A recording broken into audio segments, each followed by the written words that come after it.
على مر الزمان تألقا وأضاء للدنيا طريقا مشرقا وهدى من بسم اللہ الرحمن الرحیم والصلاة والسلام علی رسولہ الکریم وعلی آلہ وصحبہ اجمعین۔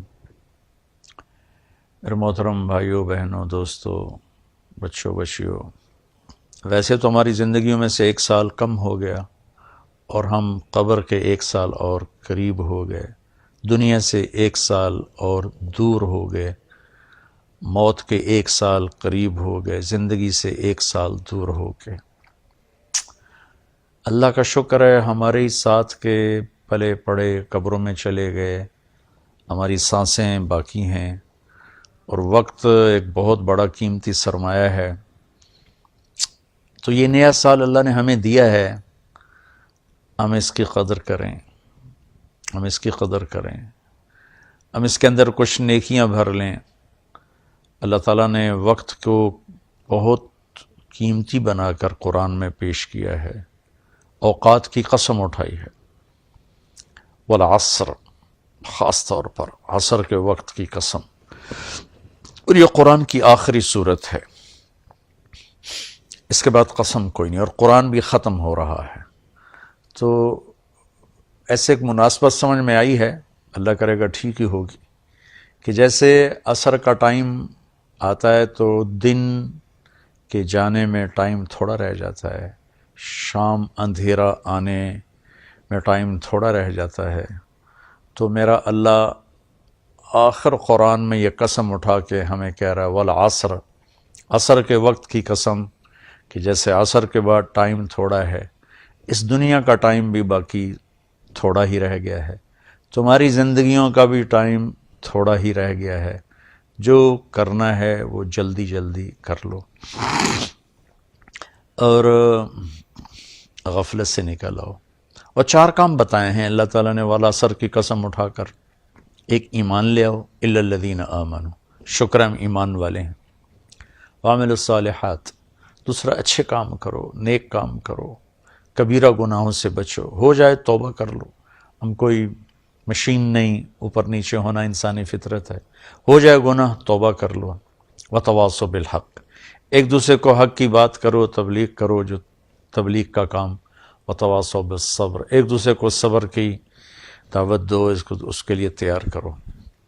تو اللہ نے ٹائم کو قیمتی کر کے پیش کیا ہے، قسم اٹھائی عصر کی، والشمس وضحاہا، اللہ تعالیٰ نے چڑھتے دن کی قسم اٹھائی، واللیل اذا یغشی، اللہ نے رات کی قسم اٹھائی، والصبح اذا تنفس، اللہ نے صبح کی قسم اٹھائی، والفجر، اللہ تعالیٰ نے فجر کی قسم اٹھائی، ولیال عشر، 10 راتوں کی قسم اٹھائی، حج کے پہلے 10 دن، والشفع والوتر، اللہ نے 9 تاریخ 10 تاریخ کی قسم اٹھائی، پھر جن چیزوں سے ٹائم بنتا ہے ان کی قسم اٹھائی، والشمس وضحاہا والقمر اذا تلاہا، اللہ تعالیٰ نے سورج کی قسم اٹھائی، چاند کی قسم اٹھائی، والنجم اذا ہوا، اللہ نے ستاروں کی قسم اٹھائی، ان کی گردش سے ٹائم بنتا ہے۔ پھر ٹائم کی جو شکلیں ہیں، والنہار اذا تجلی، اللہ نے دن کی قسم اٹھائی، واللیل، رات کی قسم اٹھائی۔ تو جتنے ٹائم فگر ہیں بڑے، ان سب کی اللہ نے قسم اٹھائی ہے، دن کی، رات کی، عصر کی، چڑھتے دن کی، پھر خاص راتوں کی، صبح کے وقت کی، صبح صادق کے وقت کی، فجر کے وقت کی، پھر حج کی 10 راتوں کی، پھر حج کے 9 تاریخ کی، پھر عید کے دن 10 تاریخ کی۔ یہ قسم اٹھانا چیز میں طاقت پیدا کرنے اور اہمیت پیدا کرنے اور تاکید کے لیے ہوتا ہے۔ تو میرے بھائی بہنوں، اللہ نے وقت کی قسم اٹھا کر ہمیں تاکید کی ہے کہ ٹائم بہت قیمتی چیز ہے، اسے ضائع ہونے سے بچاؤ۔ کم از کم یہ ہے، اگر ہم نیکی نہیں کر سکتے تو کوئی گناہ نہ کریں، اور ہم بشر ہیں، گناہ ہو جائے تو توبہ کریں گے تو انشاءاللہ اللہ اپنے فضل و کرم سے معاف فرما دیں گے۔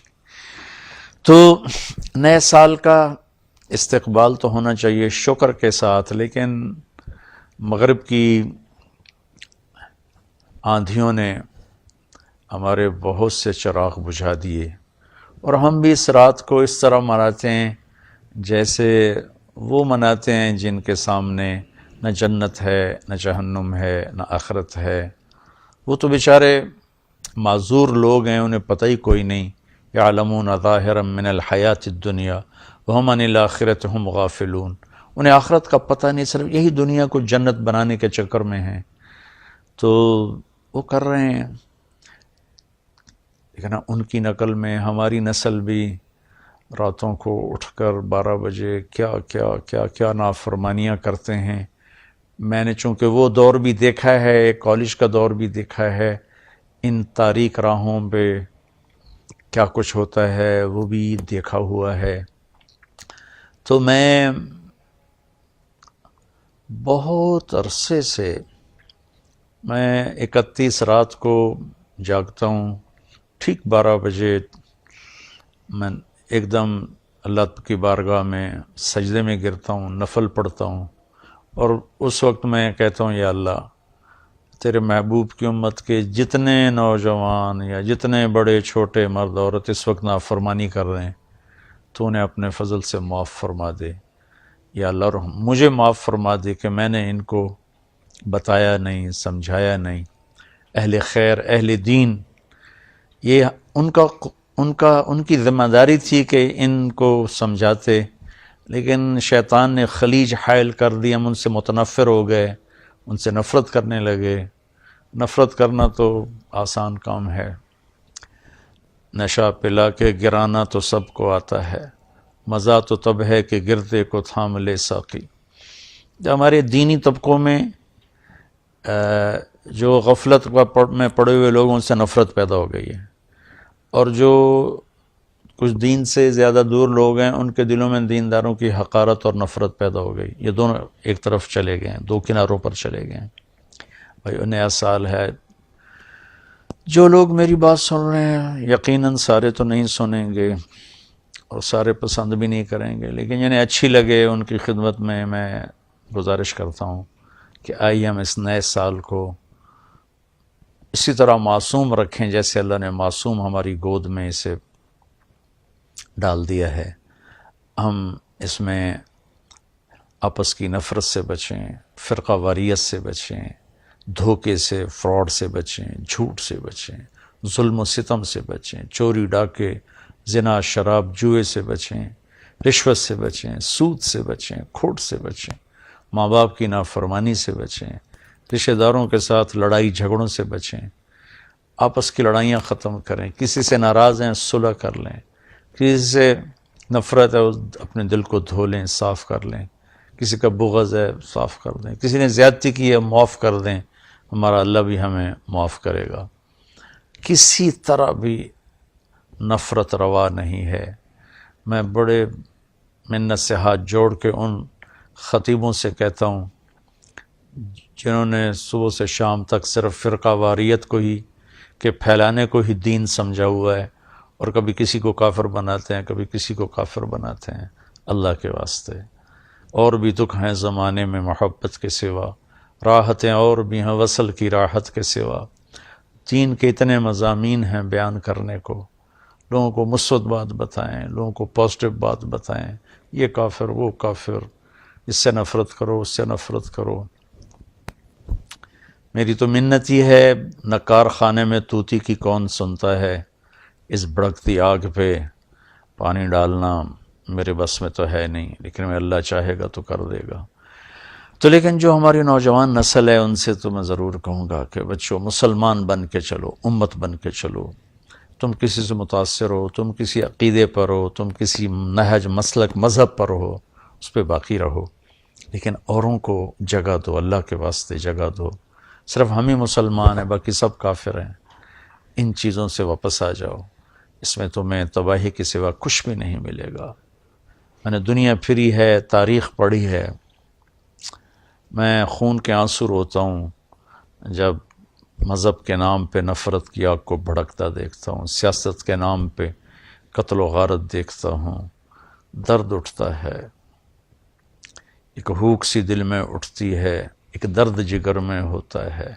ہم رات کو اٹھ اٹھ روتے ہیں جب سارا عالم سوتا ہے.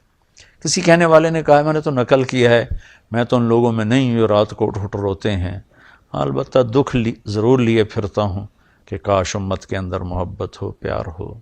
افسران سے کہتا ہوں بددیانتی چھوڑ دو، مزدوروں سے کہتا ہوں خیانت چھوڑ دو، تاجروں سے کہتا ہوں کھوٹ ملاوٹ چھوڑ دو، ذمہ داروں سے کہتا ہوں تکبر ظلم و ستم چھوڑ دو، طاقتور سے کہتا ہوں اللہ کو یاد کرو، ایک دن طاقت کا نشہ اتر جائے گا، موت اٹھا کے سب کچھ لے جائے گی۔